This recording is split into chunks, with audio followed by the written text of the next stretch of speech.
look ridiculous. Do you know that just made it in to John's reel? I feel like your outfit has to be acknowledged. Are you doing this to get more viewers? Welcome to Emotionships, where we talk about the real reason everything happens for a reason. I'm your co-host, Charlie Carroll, along with my lovely host, Mallory Redmond. Welcome to the program, Mal. Episode 20. Woo! What a way to get started. What a great number. You know you're going to get more emails now for picking on me. Fan mail, you mean? Yeah, fan mail for picking on me. I sure hope so. Yep. Ladies and gentlemen, I do need the help. Everybody thinks that I'm the strong boss, but I need all of the support I can get, the emotional support I can get. Oh, well, we're here for you. Yep. Hug. Hey, we have to remember this time. We never say this. On episode 20, we'll finally say it. Would you do us a favor? If you like the content you are hearing, would you be faithful to share the link and share this information? We work hard here at Emotionships, the podcast, to put out relevant information in light of all that's going on in this wonderful world of ours. And we need your help. We need you. We need your help sharing the content. And so if you would not mind, please feel free to share our podcast, to share the videos off of emotionships.com, along with commenting. Yeah. How did I do?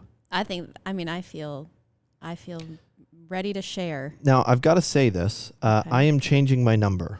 Oh. I'm just going to get this out here. We're starting with all of the relevant things. Yes, all of the things that matter. I'm changing my number, but what's important about this is how people can dialogue with us. You can text us your questions or interact with us via text. Here's the number. You can get a hold of me through this. Bold. Yeah, I don't.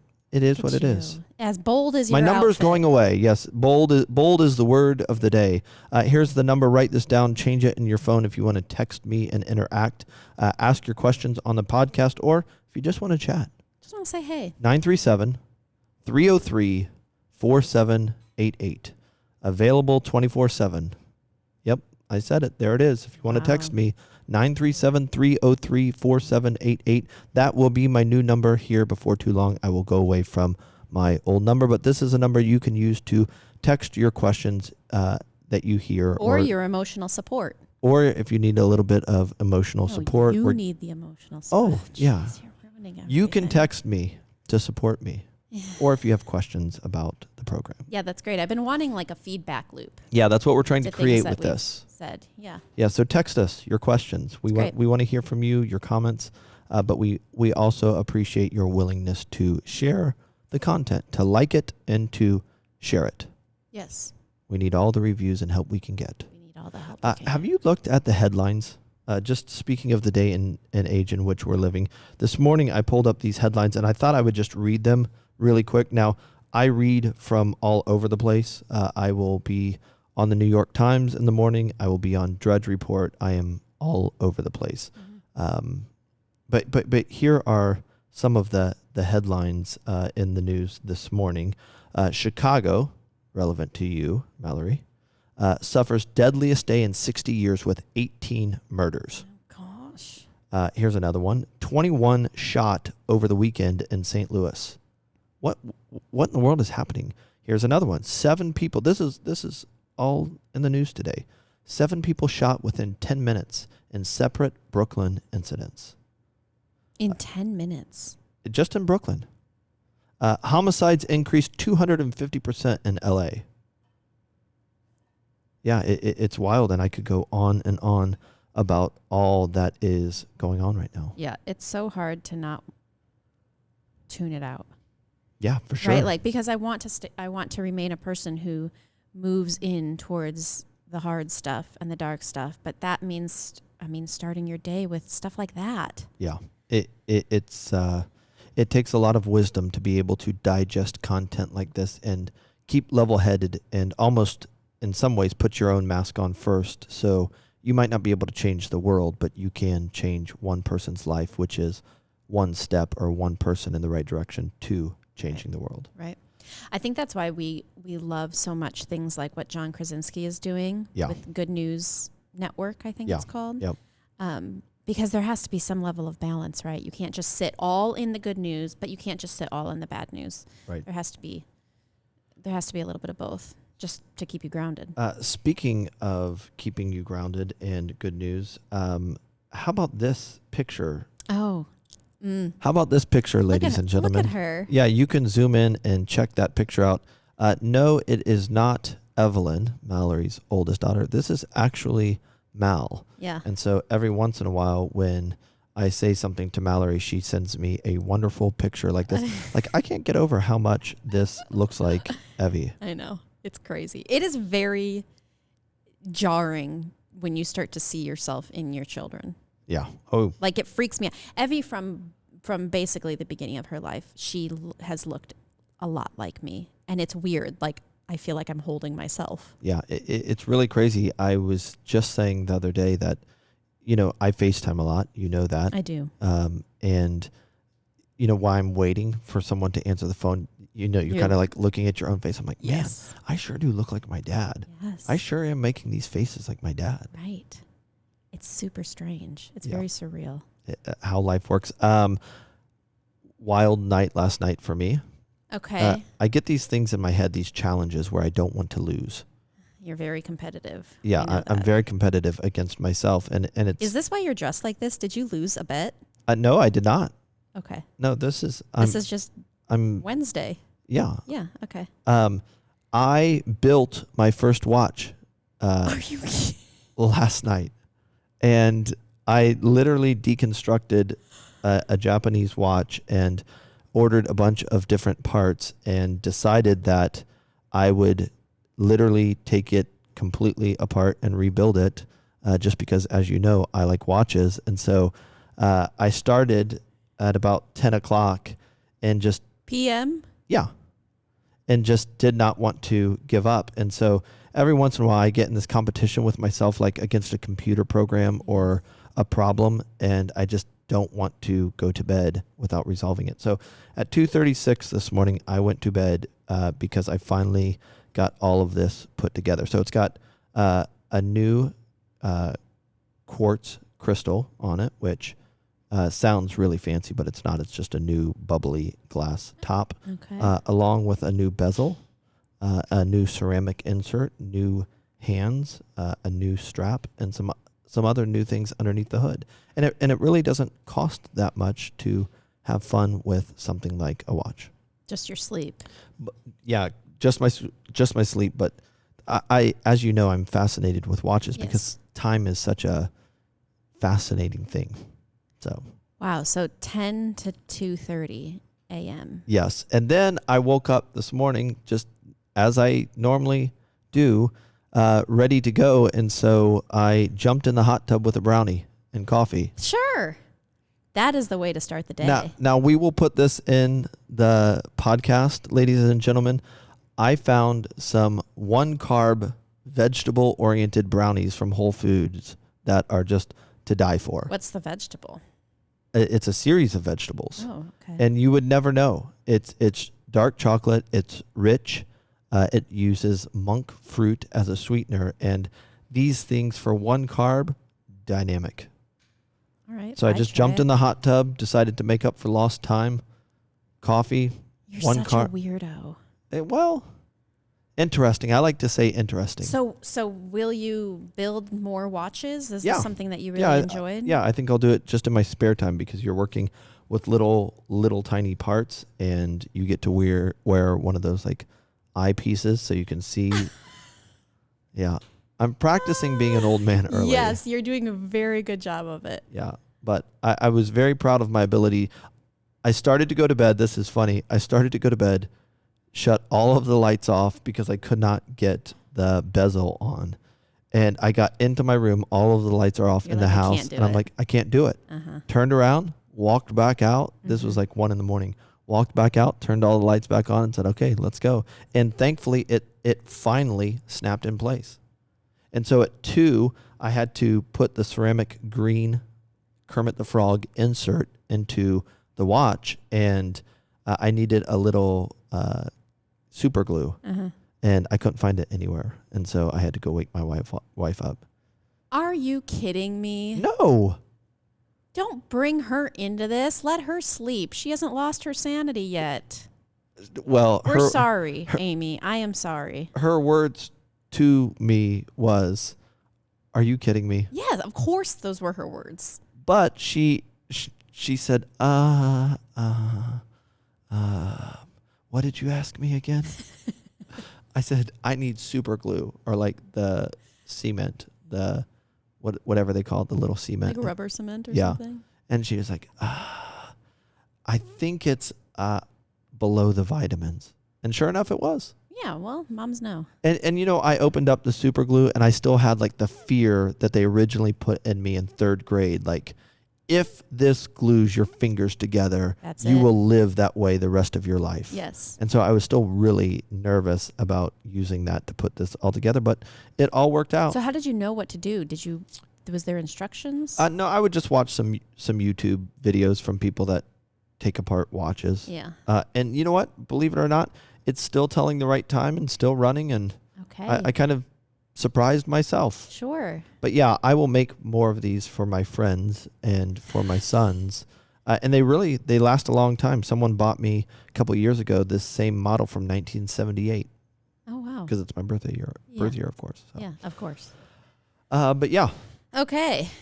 I was up during those hours, but I was not building a watch. I was just I thought you could be up doing your thing with poor little Annie. You should have texted me. I could have brought you some super glue. Well, let your wife sleep. Yeah, well. Next time. It was quick. Yeah. But I'm happy to have gotten it accomplished. Still looking at some of the riots and protests across the country, looking at these headlines. I think what's really interesting is one of the verses that sticks out to me about last days events, if that's something that you believe in. It says, in the last days, the love of many will grow cold because of lawlessness. And the word lawlessness is the word anomia, Greek word anomia, right? The Bible was not written in English, it was written in Greek. And the Greek word anomia means you who wear your own crown, people just being their own authority. And interestingly enough, I think that can explain some of the mass chaos and confusion and anger that we are seeing, is that people, as we said in episode 19, have put a lot of faith and trust in authority. And then when authority appears to not be doing what they're supposed to be doing, then what do you do? Right. And so I think some of what we're seeing is true. And the idea of the love of many will grow cold is it's really just speaking to hopelessness, that there is an apparent lack of direction because it's so easy to put our hope and faith in the things that we see and people we see and government institutions and organizations that we see. And then when those fail us, what do you do then? Do you feel, I don't think we're going to be talking a lot about the last days in this episode, but I am curious. Sure. Do you think that every generation thinks that it's the last days? Yeah, people. Because like the world has been pretty messed up. Well, yeah, sure. People ask me that all the time. I mean, the biblical idea behind things is this idea of tribulation. And if you interpret the book of Revelation and other biblical prophecy the way the early church did, which was a lot less fantasy and a lot less Hollywood involved in it, a lot less books being sold through drama and suspense. Their idea is that this word tribulation, which was a birthing word, it was a picture of a mother who was pregnant and she was becoming closer and closer to her due date, where the birth pains become more frequent, more intense. That's the word that we're talking about when we talk about tribulation. It's just the idea of more frequent, more intense, almost like small earthquakes before the larger earthquake. And I see where it's been bad in the past, or there have been events in the past that would cause people to question whether or not we were quote unquote in the last days according to the biblical text and narrative. But I feel like I have seen a dramatic uptick and increase in some of the things that Jesus described as to what the last days would look like. And so I just see things becoming more frequent, these crazy world-changing events becoming more frequent and more intense. Mm-hmm. And so it's hard to think otherwise, that we're not closer now. How much closer can we get, and how much more frequent and more intense can things become? That's a really good question, but it's definitely worse than it's ever been. Sure. So, but yeah, I was thinking after episode 19 about some of these issues with justice, and two of the things that stood out to me was the role of unions. There's a positive and a negative to everything. One of the things that we consistently say here on Emotion Ships, the podcast, is that you have to view things in a holistic fashion or nature, because it's not, rarely is it as simple as yes or no. There's usually a circle involved, and all of the parts within the circle are contributing to whatever we're seeing at the moment. Mm-hmm. And so, one of the things that I thought about, having been around law enforcement a long time, and then I heard a statistic about this on CNN yesterday, is that 46% of the time a police officer is taken in for questioning because he or she were too aggressive with someone, or their behavior was questionable. 46% of the time they are let go or get off and are not written up or not let go because of that offense, 46% of the time. And again, having been around law enforcement a long time, one of the things I thought about after episode 19 was just the role of the unions when it comes to police departments, that police officers are rarely viewed by themselves. They are a part of a union. And if you study history in this country, you know that unions became a very popular and necessary thing as industry started to rise in World War II, and the little person or the individual needed more protection than they could just provide for themselves with the bigger company. And so unions rose up as a way to say, like, no, if you're gonna deal with them, you have to deal with them contextually, meaning you have to deal with them with all of us in mind, meaning big company, you have to be fair. And so there is an easy way. It's not difficult to see the value of unions, but just because something gets started for a good reason does not mean that bad things can't creep in. Sure. And that's with everything. And that's what I try to remind everyone about everything. Seldom or rarely is it all or nothing, right? I remember when someone told me that I needed to stop doing a certain something because of how it appeared. And of course, sometimes when you're in leadership, you have to not do certain things because how it could appear to others. But I just reminded them that everything good, and actually the better something is, the higher the chances are that it can be misrepresented. Yeah. And so in this case with unions, the intent and a lot of the purpose for them can be good, but I just question in this specific example with George Floyd and the police officer who had his knee on his neck, we are told that there had been multiple instances over the years where his character and judgment were called into question and nothing ever happened. Right. And so that was just one thought that I had, that again, there are so many things that go into these situations. And so when people are calling for defunding the police, like, it's not that simple. It's not that easy of an answer that you just defund the police. I mean, especially in light of the headlines that we read this morning, what are you going to do? And this goes back to 3 episodes ago when we were talking about the nature of truth being absolute. That's a great, the idea that truth is relative and that you can live your truth is a great idea until somebody decides they want your car, your wallet, or your watch. Right? Then if that's their priority and their truth, then that becomes a problem. And so when we start talking about crazy things like defunding the police, which seems like a really easy put a check mark in the box answer and it will solve all of our problems, we don't understand what would come with that. What do you do then when somebody, wants your stuff or says that your car is now their car just because they want it? I have seen articles that I have not yet read, which is a very large regret of mine in this particular moment, because some of the headlines, at least of the articles, were explaining that the defunding does not necessarily mean there will not be police. Do you know more about that? I don't. Okay. Well, maybe we'll read into that for episode 21, because I don't know if it's defund the police so there is no police, period. Sure.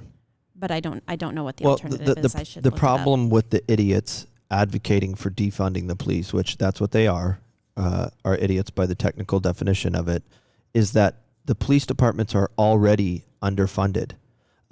Average, ready for this? I'm ready. And this is huge in Dayton, Ohio.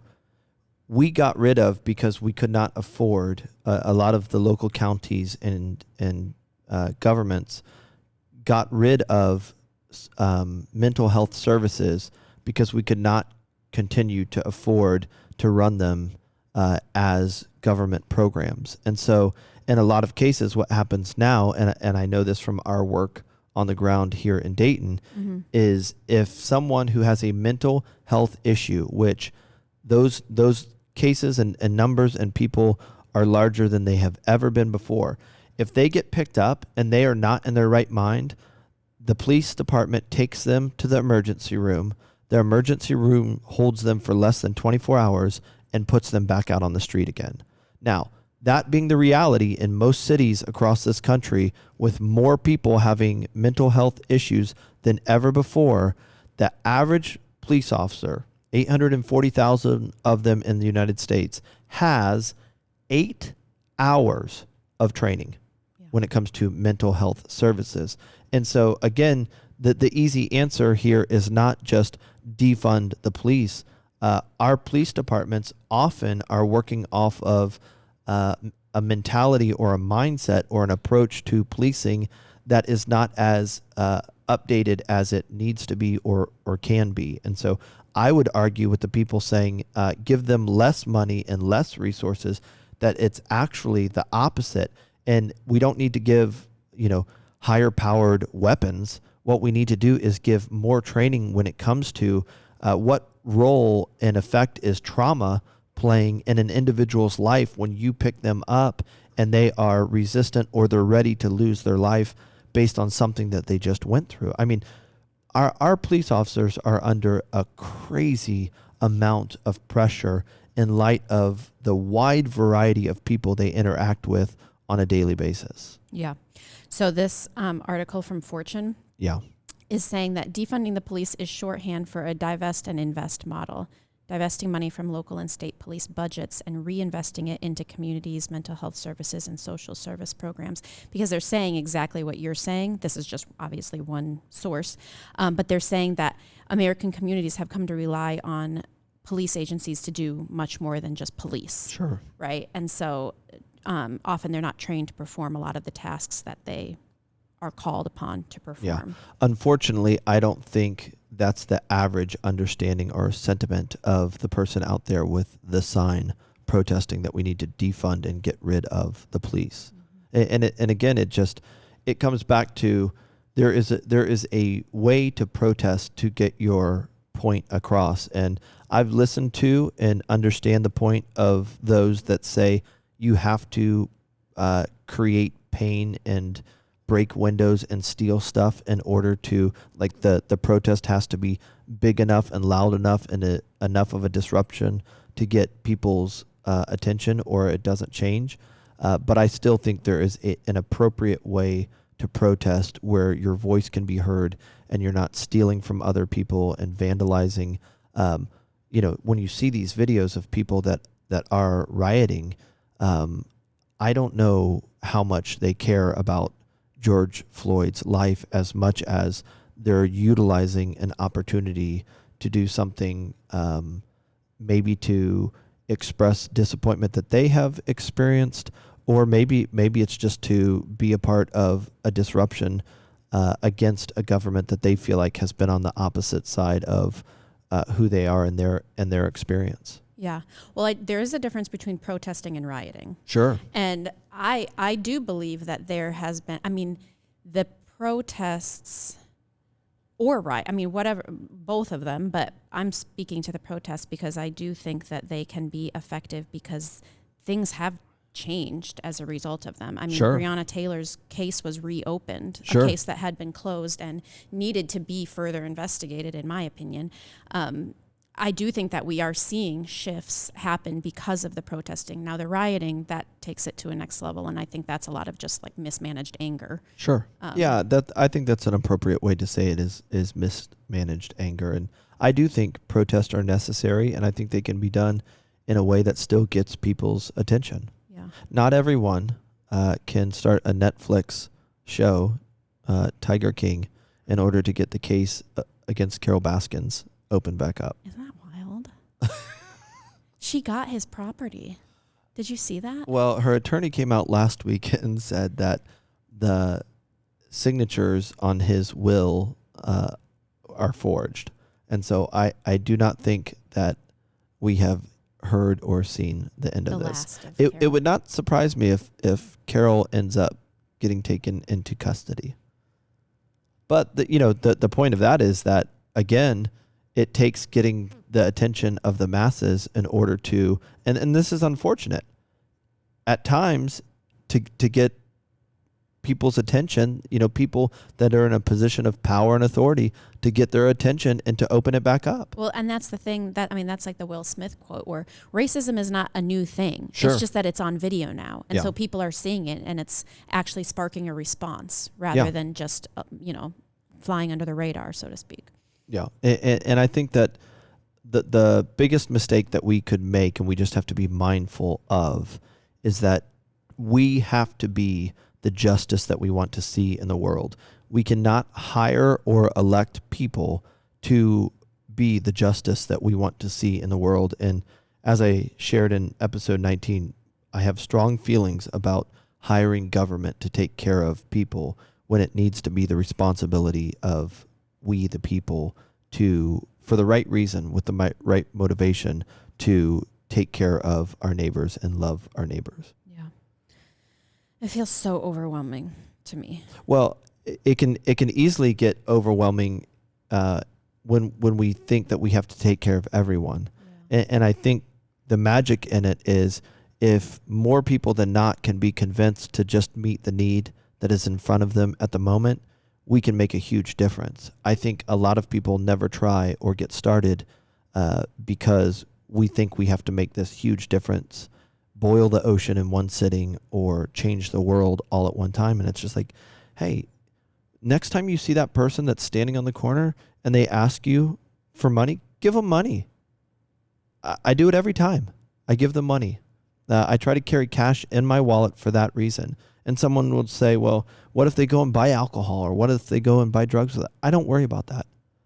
I don't know that. And if I had to answer that question every single time before I would give someone something, I would be in trouble. And I'm actually pretty grateful that God doesn't ask that question about me every time he wants to give me something.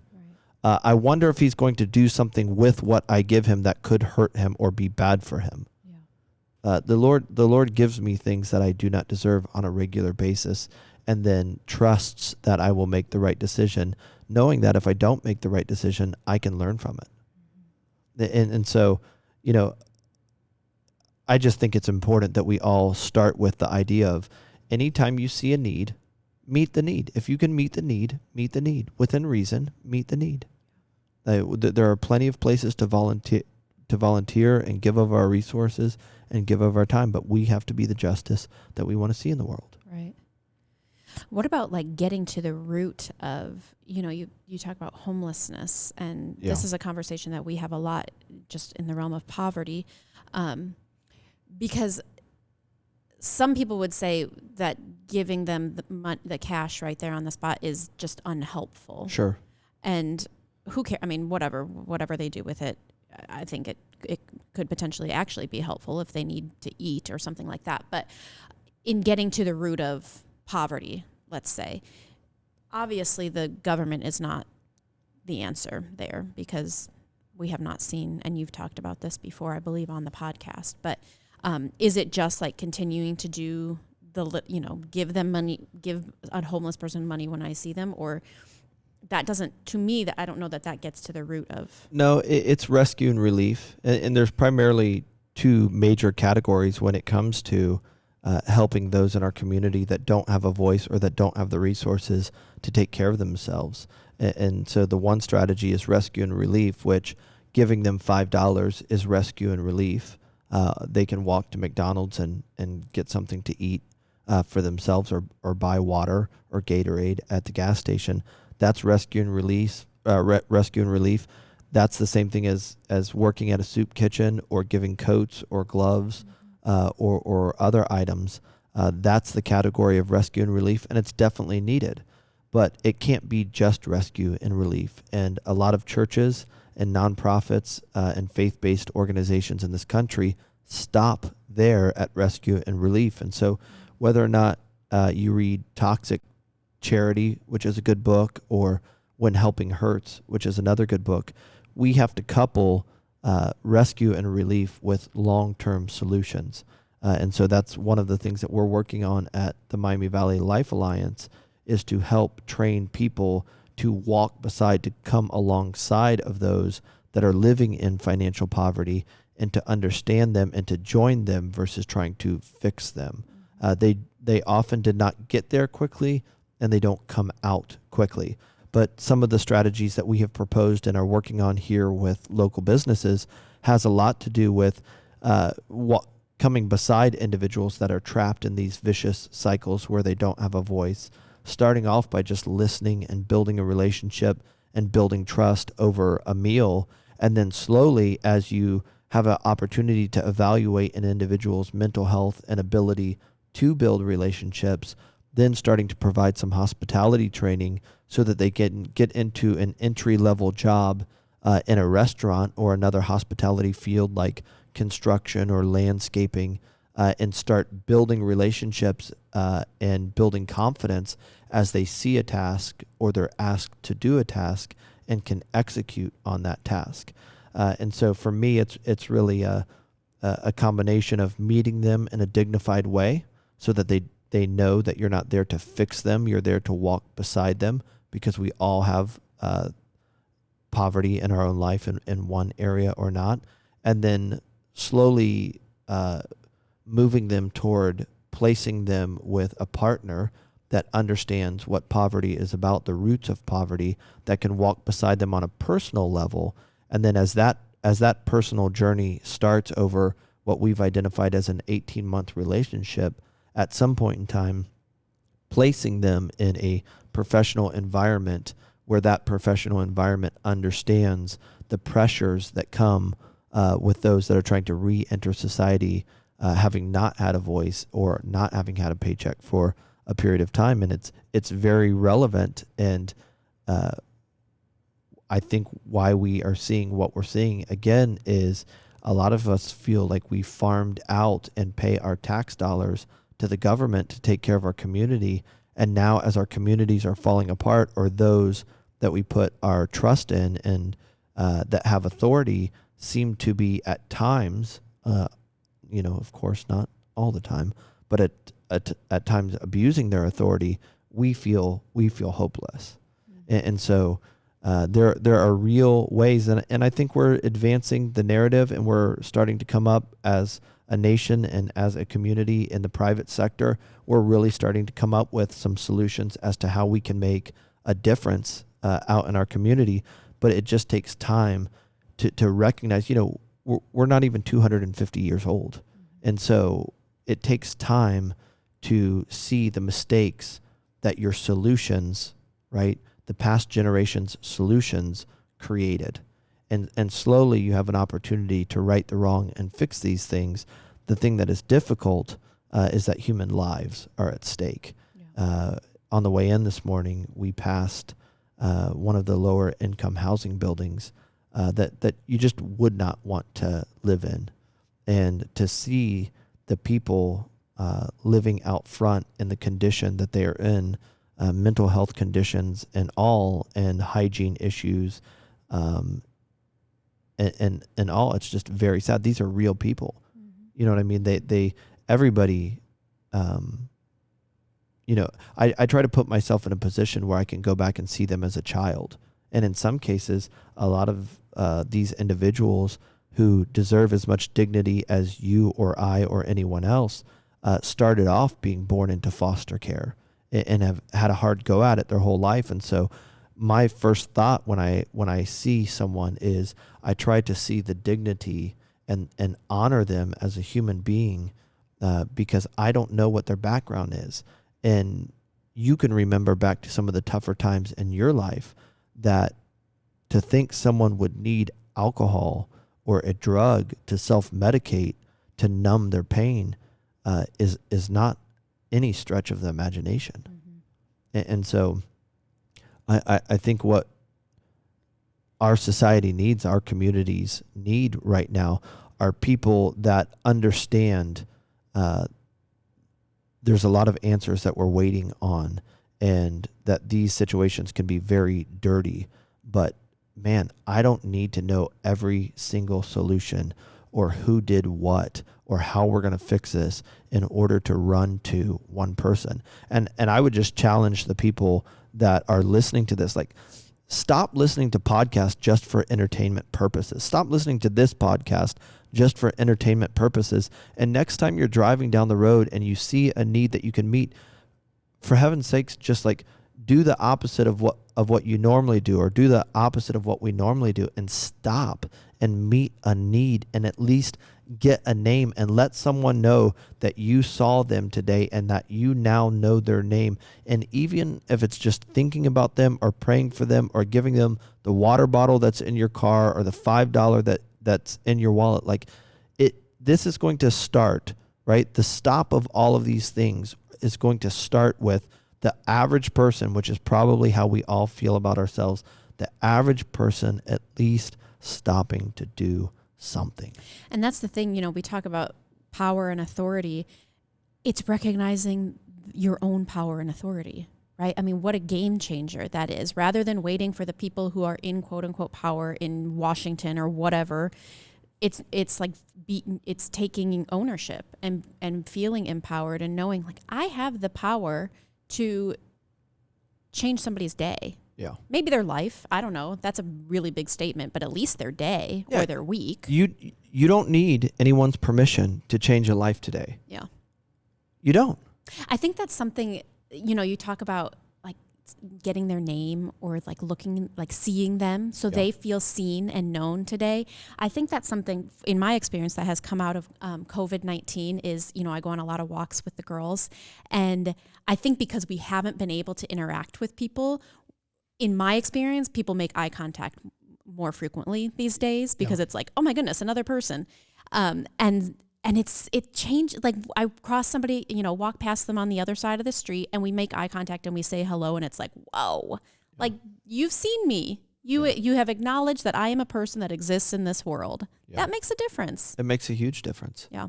And giving someone, by faith, projecting honor and respect in light of not knowing them or knowing their situation is much healthier and requires much more maturity than looking at the color of their skin or their weight or any other superficial external condition to make a judgment as to why you would not be able to be friends with them or not be able to influence them in a positive manner. Right. So what about the person who is currently, like, in law school, like, who does want to be in a government position? Sure. Well, we've gotten away from, and thank God for small business and entrepreneurs, we've gotten away from understanding the purpose of a business. And I think we laughed about a book title where I said when money was milk. Mm-hmm. But that's how commerce started. And it's actually every business today that is getting paid and making money and able to keep employees on the payroll they're doing it because they're making a difference, right? And now, not all of those differences are equal, and some businesses exist to provide a feeling for their customers more than what is ultimately good for them. But at the end of the day, the purpose of a business is to make a difference. And so I would just say that you don't have to be a lawyer or someone that makes a difference in their community. You don't have to be a doctor or someone that sees themselves as a first responder within their community. You don't have to be a housewife or someone that sees themselves as a social service worker within the community. Like a lawyer, a doctor, a housewife, like it doesn't matter. All of those things are a means to an end, to be a greater good in the world, to be the justice that we want to see. Like that's why we should be practicing law. That's why we should be working at a restaurant. That's why we should open that next business or that next gym, is to provide an environment where people can become a better version of themselves. Like business and our ventures out there are a means to an end, and it's to deliver good and health and life to people. Mm-hmm. Yeah, I think it's so important too, as people continue to pursue the career or the dreams that they have. Money is it's a scary thing, right? Like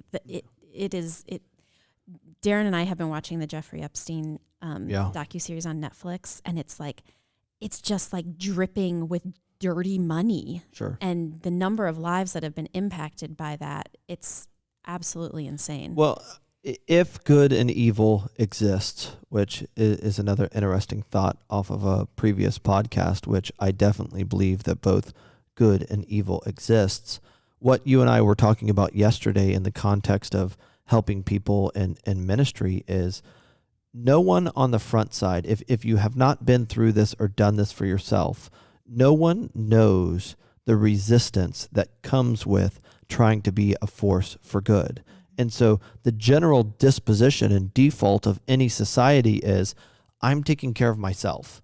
You fend for yourself. Let's hire the pros. Let's hire the government to take care of the people that have lost their voice, or they're struggling with some sort of trauma or mental health issue, which really are now one and the same. We're starting to find are one and the same. Like government can take care of them. They can get their hands dirty. Let's let the trained people do it.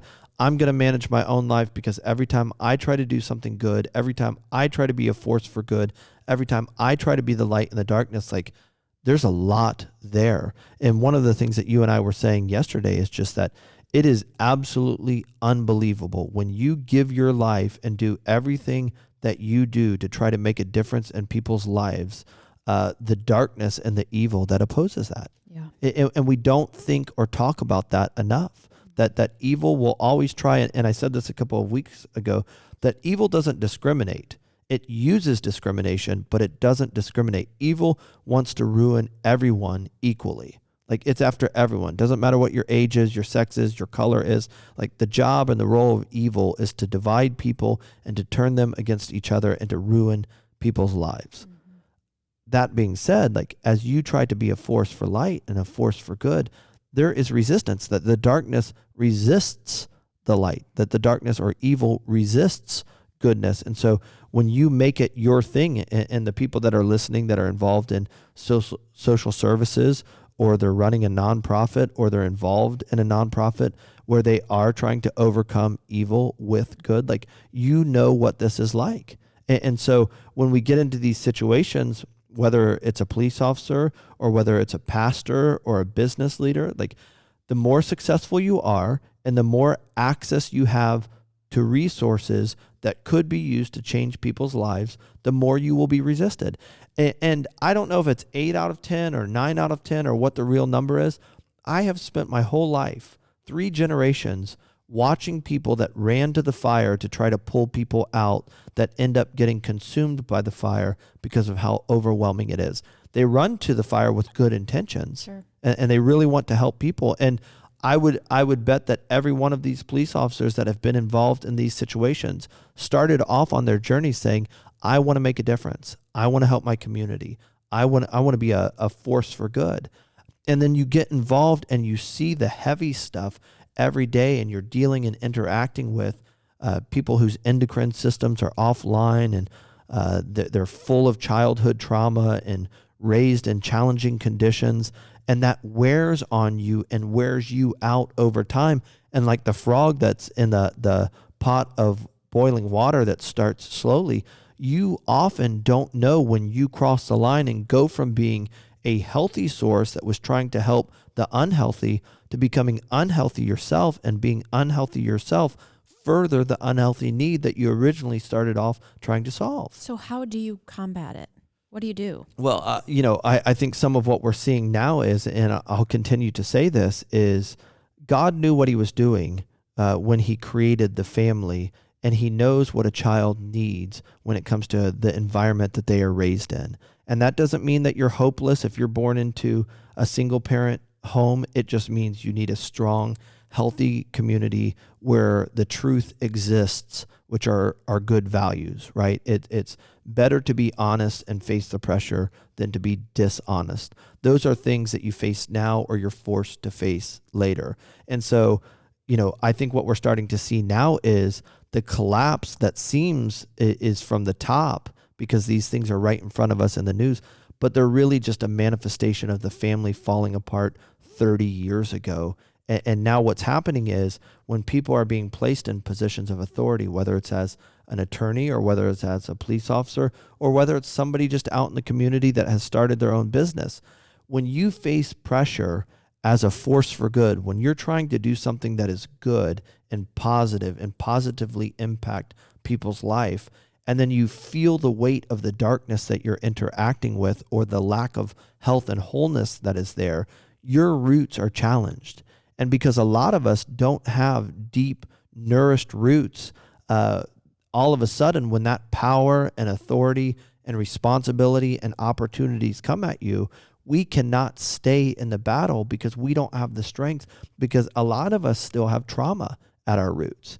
And our trauma motivated us to be someone different and to try to help and make a positive impact. But because we did not know that trauma, which was a difficult thing, was the actual motivation that said, hey, I don't want you to be like this, we leave it there, and it ends up coming to undermine us later in our life when we start to face the pressures of the reality of trying to combat darkness or the lack of health and wholeness. And I've seen this 1,000 times with men and women who swore they would have a good family and never cheat on their spouse because they watched one of their parents cheat on the other. Yeah.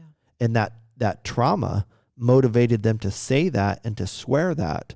But more times than not, it comes back to undermine them, because that hatred of what happened to you built a bridge for that same behavior to repeat 10, 20, 30, or 40 years later in your life. So it's not just an awareness of your trauma, right? Because it sounds like those people in the example that you use, they're aware of, this is something that will stop with my generation. I'm not going to cheat on my spouse like all of these people did before me. So they have an awareness of what's happening, right? But that's not enough then. Well, no, I don't think it's enough. I mean, so what starts with an awareness. Yeah. And then can you talk more about, like, practically speaking, like, what do you do then? Somebody's listening. They're like, yes, you are speaking my language. You are talking to me. Yeah, sure. Well, when it comes to the history of civilization, you start to see, like, Walmart started off saying, hey, we're going to be just American made. And then they got lured into, no, let's build products in China because we can build them for 1/10 of the cost and make more money. And now we're starting to see that, maybe that wasn't as good of an idea, because now when things like this happen, we're kind of held hostage. And maybe it is better to make things in our own country because of the holistic nature of things. Well, we're starting to see this when it comes to how to take care of a human soul. We have all of this technology. We have medical devices and equipment that can see inside of the body and run algorithms and predict things, and a lot of it is good in nature. But in some cases, we've lost the ability to nourish the human soul and to take care of people and to help them as they grow so that they can be a person that is not uprooted later in their life. And so that being said, now we are starting to become a lot more familiar with the role of trauma and how to shine light on it and process it and get it resolved and out of us so that it doesn't undermine us later in life.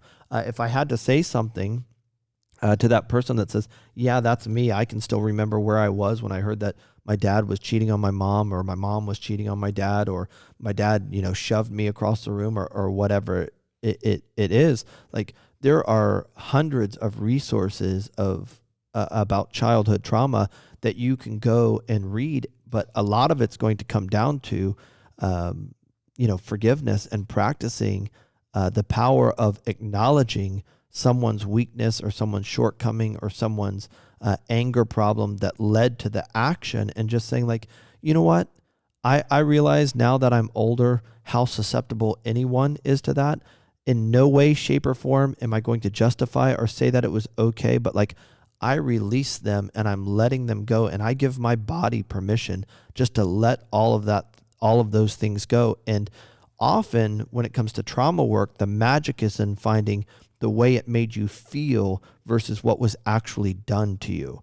One time I was interacting with a woman that just could not get past drug addiction. And the more we talked, it seemed as if she had been through a relationship or two where she experienced trauma. And I just told her, one of the things that I'm hearing and listening to your story is that someone inflicted trauma on you. And I actually saw a picture, and I said, I see a picture of someone like grabbing you by the hair and pulling you across a kitchen. And she literally fell down because of how real the picture I described to her went back to something that actually happened. And the emotion there, that the energy that was in motion was helplessness, because someone grabbed her by the hair, and the magnitude of the pain, and it was a man that did this that was much bigger than she was. It put her in an emotional state where she felt absolutely helpless, and she could not get past this thing of the past because she just wanted, people tried to coach her to forgive him and forgive his name, but that's not where the connection was. When you rent a trailer to tow something, or to move, or to take on vacation, that hitch that fits snug on the ball and then locks down, that happens in people's lives when you find the emotion that the incident created. And so from a forgiveness standpoint, yes, I'm forgiving the person, but I'm forgiving them for the way they made me feel. And what I have found, almost 100% of the time over the last 20 years is when you can help someone figure out the emotion that person or that situation created, then you can release it and let go of it, because that emotion is the fountainhead or the actual connecting piece to your biology. And so if you put me in a situation where I felt helpless, there are actual emotions that are released in the body that correlate to the feeling of helplessness. And so when we walk through this and say, okay, this is what he did, what's the emotion that it created in you? We finally get to the place where it's like, oh, well, I felt helpless. Well, then we just give the body permission to release that hormone concoction or chemical concoction of helplessness, and the person gets past it. And so if that's you and that's something that you're dealing with, that number that I put out at the beginning of the podcast, like, text me that and I will help get you resources or walk you through how to get that trauma out of you so that it quits undermining you, especially if you're going to be a first responder. I can almost guarantee you we could look at every one of these police officers' lives and go back and find some childhood trauma that has positioned them to be in the situation that they're in. Yeah, that's a game changer. And I think too, as you're talking, I've been thinking of just the like cultural trauma, or like group. I don't know what, I'm sure there's a name for it, but like group trauma essentially, and how a lot of these protests, in what you're describing, it makes me think of like, this is a way, like a collective trauma. I think that's a term. Sure. It seems like a way of like acknowledging the trauma and like taking back, people are chanting things in the streets, like people that have felt voiceless are like using their voice. People that have felt disempowered, have been disempowered, are like taking hold of their power and like walking the streets and and kind of reclaiming their personhood and their culture and their skin color and all of that. And it feels in the conversation of trauma, like it kind of puts the protests in a different perspective for me. Sure. Because a lot of these people, I mean, we haven't even gotten into like generational stuff, right? Like stuff that was in their grandma or their great grandma, like traumas there that were not ever tended to or healed. I heard T.D. Jakes, who is a pastor out of Texas, probably 15, 20 years ago, talk about the decay of the black family. He's a African-American preacher out of, I believe, Dallas. I'm not 100% sure. And it was interesting. It caught my attention that he was talking about when African-Americans were brought to the United States, often because it was a trade thing, it was a commodity thing, which sounds even so horrible. It's insane to say, but that the slave owners would identify the males that had great physique, size, and strength, and they would say to them, "You're not going out to work today. You're going to go from this tent to this tent to this tent to this tent, and I want you to get every one of those women pregnant." And T.D. Jakes was talking about how some of that, you can see the generational trauma of that carrying over, and why black men, he was saying, in that example, struggle with fidelity and being committed to their wives, because it goes all the way back. And so if that's the case, which though I don't know the statistics of black families falling apart compared to white families falling apart, I do think there are statistics out there that talk about single-parent homes, and traditionally speaking, single-parent homes and single-parent mothers have been higher in the black community. And T.D. Jakes was trying to say that it really goes back to these roots. And so let's just say that that's true, right? I haven't looked at the science or the research on that, but let's just say that that's true.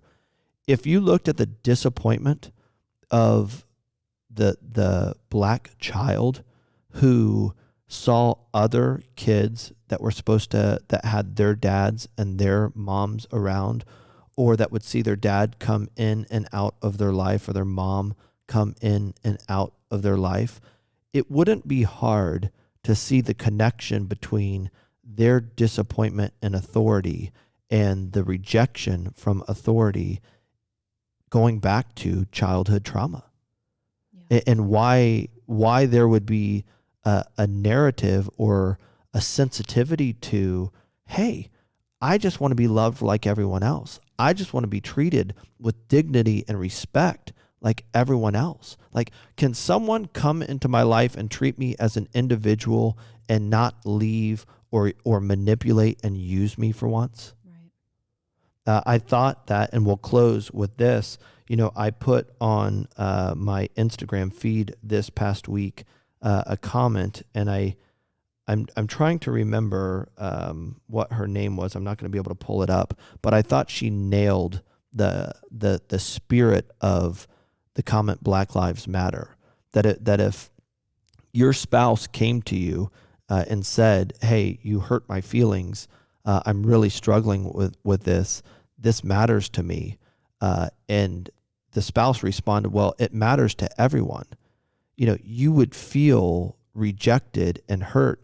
And she went on to give several examples of this, where when someone says, "Hey, Black Lives Matter, my life matters," come on, man, get out of the actual words and parsing the words and looking at the political organization. And can you not listen, mom or dad? Can you not listen and hear the spirit of what someone is trying to say? Like, I matter. I want to matter to someone. And just because a few people pollute it or pervert it through an organization that has their own interests. Like, how can we not see the importance of someone saying, like, my life matters? Yeah. I saw a sign at a protest that said something along the lines of, like, matters is like the least of like word for this, right? Like, not only do Black Lives matter, like, they're valuable, like they are worthy. And, oftentimes when someone wants to push back on the sentence, Black Lives Matter, they say, well, all lives matter. It's like, you cannot say all lives matter if you can't say that Black Lives matter, Sure. right? Like, they are under that umbrella of all. It is one of the most surprising, disappointing things I have ever heard from all of my white friends when they try to come up with some gimmick argument as to why all lives matter. If your first response is, yeah, but all lives matter, you've got an issue. Just saying. And if you want to make me the problem and you're listening today just to gather little bits of intelligence as to why Charlie is off his rocker, the problem is that you don't see what you see when you look in the mirror. You don't see what is when you look in the mirror. And the reality of it is, if you believe that Jesus left the 99 to go after the one, then I would question the spirit and the heart of that. And I doubt that the sheep's color or the sheep's background or the sheep's political disposition changed the fact that Jesus left everyone else to go after one, to emphasize the priority, the honor, the dignity, and the respect that is found in one human life, even if that human life is different than us. Ladies and gentlemen, episode 20. That is a wrap.